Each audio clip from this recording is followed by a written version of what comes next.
बिस्मिल्लाहिर्रहमानिर्रहीम अल्हम्दुलिल्लाह रब्बिल आलमीन। खुदा की लानत हो झूठों पर और मुफसिदीन पर। दरूद बर मोहम्मद वाले मोहम्मद अलैहिस्सलाम। अस्सलामु अलैकुम वरहमतुल्लाहि वबरकातुहू।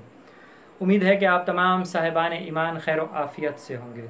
फ़ैज़ान ग़रामी, कुरान मजीद में इरशाद परवरदिगार आलम हो रहा है कि फ़ितना कत्ल से ज़्यादा संगीन है। और जैसा कि आपको मालूम है कि रहबर मुअज़्ज़म सैयद अली ख़ामेनी का फतवा है कि अहले सुन्नत के मुक़द्दसात की तौहीन करना जायज़ नहीं है। लफ्ज़ पर गौर किया जाए और तवज्जो किया जाए कि अहले सुन्नत के मुक़द्दसात, उन्होंने ये नहीं कहा कि अहले सुन्नत के मुक़द्दसात जो हैं वो आपके भी मुक़द्दसात हैं, नहीं, बल्कि अहले सुन्नत के जो मुक़द्दसात हैं उनकी तौहीन करना जायज़ नहीं है। और इसके बाद यकीनन आपको हज़रत आयतुल्लाह सैयद अली सिस्तानी का फतवा भी मालूम है। वो फरमाते हैं कि शिया और सुन्नी आपस में भाई नहीं हैं, बल्कि अनफुसना व अनफुसकुम, वो हमारा नफ्स हैं, हम उनका नफ्स हैं। और इमाम खुमैनी रिज़वानुल्लाह अजमाइन का फतवा किसे मालूम नहीं कि वो फरमाते हैं कि जो शिया और सुन्नी के दरमियान फितना कायम करे, ना वो शिया है ना वो सुन्नी, बल्कि वो तागूत का एजेंट है। और बिल्कुल बेअने ही कुरान मजीद में इरशाद होता है, परवरदिगार आलम इरशाद फरमा रहा है कि दूसरों के, अपने मुखालिफिन के झूठे खुदाओं को भी बुरा भला न कहो, इसलिए कि कहीं वो पलट कर तुम्हारे सच्चे खुदा को बुरा भला न कहें। यानी एक कुलिया, एक कायदा, एक कानून कुरान ने यूनिवर्सल दे दिया है कि आप किसी के झूठे खुदा को भी बुरा भला न कहो। अब आप चाहे जिस भी मसलक से ताल्लुक रखते हैं, तो इस आयत का ताल्लुक आपसे भी है। आपको भी ये हक हासिल नहीं है कि आप उठें और अहले तशय्यो के मुक़द्दसात की तौहीन करें और कहना शुरू कर दें कि नाउज़ बिल्लाह मिन ज़ालिक, नकले कुफ्र, कुफ्र नाबाशत के जनाब सैयदा फातिमा ज़हरा सलामुल्लाह अलैहा खता पर थी, नाउज़ बिल्लाह गुनाहगार थी। अगर आप इस तरह की बात करेंगे तो यकीनन आपने अहले तशय्यो के मुक़द्दसात की तौहीन की है। और बिल्कुल इसी तरह हमारे उलमा, बुजुर्ग उलमा, फुक़हा फरमा चुके हैं कि अहले सुन्नत के मुक़द्दसात की तौहीन करना भी जायज़ नहीं है। मगर एक बात याद रखिए कि कलमा हक को बयान करना यह कोई कुफ्र नहीं होता, यह कोई हराम नहीं है, बल्कि कलमा हक को आपने बयान करना है। और किस तरह से? आसान तरीके से, अच्छे अंदाज से। जैसा कि कुरान मजीद में रसूल खुदा सल्लल्लाहु अलैहि वसल्लम को परवरदिगार आलम इरशाद फरमा रहा है कि अगर, जिसका मफहूम यह है कि अगर आप सख्त होते तो ये आपके करीब से उठ जाते। रसूल खुदा को क्या फरमाया कि आप उसवा हसना हैं, बेहतरीन नमूना हैं, आइडियल हैं। तो हमें रसूल खुदा की सीरत को देखना होगा। आज मैं देख रहा हूं कि आसिफ अलवी की 4 मुहर्रम की एक मजलिस जो तरला इस्लामाबाद में बयान की गई थी, उसके ऊपर जो मुसलसल अब तक एक जो है वो फितना बर्पा किया जा रहा है पाकिस्तान के अंदर, और एक शिया सुन्नी फसादात की हवा कायम करने की कोशिश की जा रही है। और ये फिजा किन लोगों की तरफ से हो रही है? आसिफ जलाली गुरोह की जानिब से खसूसी तौर पर यह काम हो रहा है। कलमा हक बयान करना ये कोई जुर्म नहीं है। आपको हक है कि आप कलमा हक को बयान करें, मगर ahsan तरीके से, अच्छे अंदाज से। आसिफ रजा अलवी कि जिसके बारे में हम बारहा मरतबा कह चुके हैं कि उस बंदे का मकतब अहले बैत से, मकतब तशय्यो से कोई ताल्लुक नहीं है। और मेरी वाल के ऊपर वीडियोस मौजूद हैं जिसमें हमने उसका कुफ्र और उसका दजल और मकर और फरेब वाज़े किया है और बताया है कि इस बंदे का मिल्लत तशय्यो के साथ कोई ताल्लुक नहीं है। तो फिर क्यों अपने बयानात में अहले सुन्नत की तरफ से मुसलसल मिल्लत तशय्यो को निशाना बनाया जा रहा है और जुलूस निकाले गए और शिया मुक़द्दसात की तौहीन की गई, गालियां बकी गईं और बाकायदा तौर पर अब बयान दिए जा रहे हैं, ऑन दी रिकॉर्ड वो बयान आ चुके हैं, हमारे पास महफूज हैं अब वो, कि जनाब पाकिस्तान की सरजमीन के ऊपर फदक के चैप्टर को क्लोज कर दिया जाए। किसी को जुर्रत नहीं होनी चाहिए, किसी को हक नहीं होना चाहिए बताने का, बयान करने का फदक। क्यों? किस लिए? अगर ऐसा है तो सबसे पहले सही बुखारी के अंदर जो रिवायात मौजूद है उनको कहां लेकर आप जाएंगे? तो मेरे अजीज, हक को छुपाया नहीं जा सकता, हक को दबाया नहीं जा सकता। हां, जैसा कि हम सफीन में देखते हैं कि अमीरुल मोमिनीन अली इब्न अबी तालिब अलैहिस्सलातु वस्सलाम के मुखालिफिन ने कुरान को जब नेज़े पर बुलंद कर दिया तो खारजी गिरोह एक जाहिर होता है और वो एक कलमा बयान करता है, और अमीरुल मोमिनीन अली इब्न अबी तालिब अलैहिस्सलातु वस्सलाम क्या फरमाते हैं कि ये कलमा तो हक है मगर इनकी मुराद बातिल है, ये कलमा हक से फितने को जन्म दे रहे हैं। दिलों के हाल खुदा बेहतर जानता है। अगर आसिफ रजा अलवी ने कोई ऐसी नीयत से ये काम किया है तो हम उसकी मुजम्मत करते हैं कि मुल्क के अंदर फितना बर्पा करने के लिए, मगर उसने किसी का नाम तक नहीं लिया। अगर नाम लिया हो तो बयान करें, तो बिला वजह पाकिस्तान के अमन को खराब करने की कोशिश न की जाए।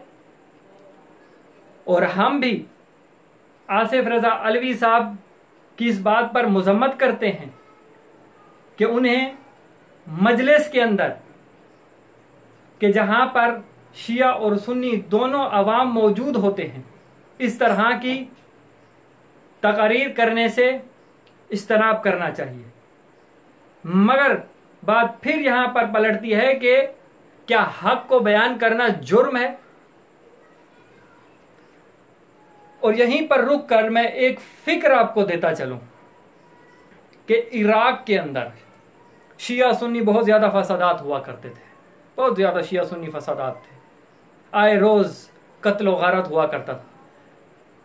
तो ये फख्र भी अल्हम्दुलिल्लाह यहां पर मैं रुक कर अर्ज कर दूं कि मिल्लत तशय्यो को हासिल है कि हमेशा इत्तेहाद बैनुल मुस्लिमीन की बात हमने की है, जिसका इकरार आज बहुत सारे उलमाए अहले सुन्नत कर रहे हैं। और जैसा कि एक रिकॉर्डिंग मौजूद है अल्लामा रफ़ी उस्मानी साहब की, कि जिसमें उन्होंने अहले तशय्यो को मुसलमान करार दिया है, तो बहुत सारे मुफ्तियों और मौलवियों के अंदर जो है वो सांप उनके सीने पर लौटना शुरू हो गया है। क्यों शियों को मुसलमान करार दिया गया है, क्यों शियों को मुसलमान कहा जा रहा है? तो फितना तो आपकी जानिब से भी भरपूर हो रहा है। तो इराक के अंदर काफी ज्यादा शिया और सुन्नी फसादात जो थे वो कायम थे। तो वहां के एक फकीर ने, एक मर्द मुजाहिद मुज्तहिद ने बहुत ज्यादा मेहनत की, बहुत ज्यादा काम किया शिया और सुन्नी फसादात को कम करने के लिए, खत्म करने के लिए। और बिल आखिर वो दिन आया कि जब शिया और सुन्नी एक दूसरे के पीछे नमाजें पढ़ने लगे, एक दूसरे के साथ नमाजें पढ़ने लगे, एक दूसरे के साथ खाना खाने लगे, एक दूसरे के साथ रिश्तेदारियां होने लगीं, और इत्तेहाद और इत्तेफाक का जो है वो दौर दौरा चला। और फिर उसके बाद जब उनकी वफात हो गई तो कुछ अरसे बाद फिर फितने ने सर उठाया, फिर शिया सुन्नी जुदा होना शुरू हो गए। तो वहां पर मौजूद चंद तालिब इल्मों ने उसकी तहकीक की, जुस्तजू की कि आखिर क्या वजह है कि एक मर्तबा फिर ये फितना हो रहा है। तो मैं अहले सुन्नत बिरादरान से भी और अपने अहले तशय्यो बिरादरान से भी कहना चाहूंगा कि इस बात पर गौर कीजिए, गौर कीजिए, तवज्जो कीजिए कि वो फितना दोबारा उठा जब वो तौलाब, जो चंद तौलाब थे जिन्होंने तहकीक की, तो वो इस नतीजे पर पहुंचे कि दोनों तरफ से कुछ ऐसे शरपसंद लोग थे कि जो ऐसी तकरीर कर रहे थे कि जिससे आपस में एक दूसरे के खिलाफ दोबारा नफरतें उठने लगी, एक दूसरे के दस्ते गिरेबान होने लगे, एक दूसरे के पीछे नमाजें पढ़ना खत्म होने लग गई। और जब उसकी तहकीक की गई तो कई वास्तों से बिल आखिर जाकर मालूम हुआ कि जितना पैसा जो है वो इसके ऊपर सर्फ किया जा रहा है वो बैरूनी एजेंसियों का था। और बीच में कई वास्ते उसके अंदर शामिल थे कि जिसकी वजह से किसी को शक तक भी नहीं हो सकता था। तो बात यह है कि लाजिम नहीं है कि इंसान कलमा हक बयान कर रहा हो तो उसकी मुराद भी सही हो, जिस तरह के सफीन में हम देखते हैं। इसीलिए दोस्त शनासी और दुश्मन शनासी बहुत जरूरी है। और मैं मोमिनीन से गुजारिश करूंगा कि आपके सामने है आसिफ अलवी का रिकॉर्ड कि इसकी वजह से पहले भी मिल्लत तशय्यो पर कई मरतबा उंगलियां उठाई जा चुकी हैं। और इसी तरह अहले सुन्नत बिरादरान से भी मेरी गुजारिश है कि खुदारा आप भी अपने जज्बात को काबू में रखिए और ऐसी फितना अंगेज गुफ्तगू न करें कि जिसकी वजह से शिया और सुन्नी दोनों भाई आपस में दस्तो गिरेबान हो जाएं। आपको भी समझदारी से काम लेना होगा। और अहले सुन्नत बिरादरान से मैं ये गुजारिश करूंगा कि वो भी अपने अंदर छुपे हुए लोगों को पहचाने। बिल्कुल भोलू बनने की जरूरत नहीं है। सहाबा के नाम पर धोखा ना खाएं। खुदा की कसम मेरी वीडियोस मौजूद हैं, आप मेरे चैनल पर देख सकते हैं कि सहाबा को बाकायदा तौर पर गालियां दी गई हैं। मैं आपके सामने एक मरतबा फिर पेश कर देता हूं। यह अहले सुन्नत की मशहूर और मारूफ किताब 1000 सवाल का जवाब मरहबा अकेडमी से शाया हुई है, पासबान सहाबा मौलाना मेहर मोहम्मद की। अब अगर इस किताब के सफ़ा नंबर हम आ जाएं 382 के ऊपर, तो जी सफ़ा नंबर 382 के ऊपर आ जाएं तो फरमाते हैं कि हजरत बाब बांधा गया हजरत उस्मान जुल नूरैन की शहादत। और इसके दूसरे बाब में फरमाते हैं कि पहली गुस्ताखी तो मोहम्मद बिन अबी बकर ने की, मगर वो बाप का हवाला सुनकर शर्माया और पीछे हटा। फिर बदमाशों का एक गिरोह, किन को बदमाश लिख रहा है ये? सहाबा कराम रिजवानुल्लाह अजमाइन को बदमाश लिख रहा है। बदमाशों का एक गिरोह अंदर आया जिनका सरगना अब्दुर्रहमान इब्ने उदैस। जी ये कौन अब्दुर्रहमान इब्ने उदैस हैं? पूछिए अपने मौलवियों को, गिरेबान पकड़िए इनका मौलवियों का और पूछिए कि ये कौन है अब्दुर्रहमान इब्ने उदैस। सहाबी हैं, बदरी सहाबी हैं, बैत रिजवान में शामिल हैं, रजी अल्लाह ताला अन्हा हैं। ये इनको क्या लिखा जा रहा है? बदमाश। और उसके बाद दूसरे सहाबी अमर इब्ने हमिक, जी ये भी सहाबी हैं, इनको भी बदमाश लिखा जा रहा है। कौन लिखने वाले हैं?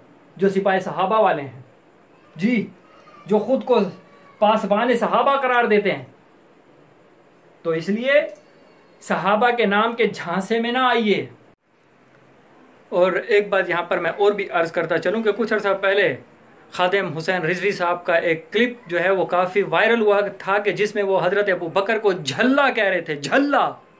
जी अगर अहले सुन्नत के अलावा किसी शिया ने ये लफ्ज़ कहा होता तो उस वक्त भी आप लोगों ने कुफ्र की तलवारें बाहर निकाल लेनी थी और गर्दन काटने की बातें और खून की होली खेलने की आपने बातें करनी थी। लेकिन चूंकि खादिम हुसैन रिजवी अहले सुन्नत से ताल्लुक़ रखता है इसलिए उसको हक हासिल है कि वो जो बोल दे। अब वो हज़रत अबू बकर को झल्ला बोले तो खैर, अगर यही लफ्ज़ को शिया बोल देता तो फिर आपने तूफ़ान बदतमीज़ी खड़ी कर देनी थी। तो इस वजह से जो है वो पहले ख़ुद को देखा करें। आप भी, मैं आवाम से गुजारिश करूँगा कि खुदारा जिस तरह यहाँ पर शरपसंद लोग हैं उसी तरह आपके यहाँ भी शरपसंद लोग भरे पड़े हैं जो इस वक्त शिया और सुन्नी दोनों भाइयों को लड़वाना चाहते हैं सिर्फ अपने नाजायज़ अज़ाइम को हासिल करने के लिए। खुदारा होश से नाखुन लीजिए। और मैं पहले भी कह चुका हूँ और एक मरतबा फिर कह रहा हूँ कि आसिफ अलवी हो, जाफिर जतोई हो या इन जैसे जितने लोग हैं, इन लोगों का मिल्लत तशय्यो से कोई ताल्लुक़ नहीं है। हम बारहा मरतबा पहले अर्ज कर चुके हैं और आज फिर कह रहे हैं। इसलिए तमाम शिया और सुन्नी भाइयों को आपस में मिल के रहना चाहिए और आपस के इत्तेहाद की फ़िज़ा को कायम रखें। एक दूसरे के मुक़द्दसात का एहतराम करें। गुफ्तगू करते हैं तो इल्मी अंदाज में गुफ्तगू करें, दलाइल के साथ गुफ्तगू करें। ज़बरदस्ती और जबर दीन में नहीं है। दीन में कहीं पर ज़बरदस्ती नहीं है, कहीं पर जबर नहीं है। बल्कि क्या है, वमा अलैना इल्लल बलाग, तुम्हारा काम पैगाम पहुंचा देना है। कोई अमल करे न करे, कोई माने न माने, मनवाना आपका काम नहीं है कि जी आप अगर फलां को नहीं मानते तो काफिर हैं, आपके सीने पर मैं पिस्टल रख दूंगा, मानो फलां को। तो ये इस्लाम नहीं है। और क्योंकि इस्लाम में जबर नहीं है, आपका काम है पैगाम हक पहुंचाएं। आप पैगाम हक पहुंचा दें, फिर छोड़ दें, फिर खुदा का काम है कि बरोज़े महशर वो खुद उससे हिसाब ले लेगा। आपका जो काम है आप वो करें, जो खुदा का काम है वो खुदा के हाथ में रहने दें। खुदाई के काम आप अपने हाथों में न लें। जी, अपना ख्याल रखिएगा और इस बंदा हकीर को इजाज़त दीजिए। अस्सलामु अलैकुम वरहमतुल्लाहि वबरकातुहू।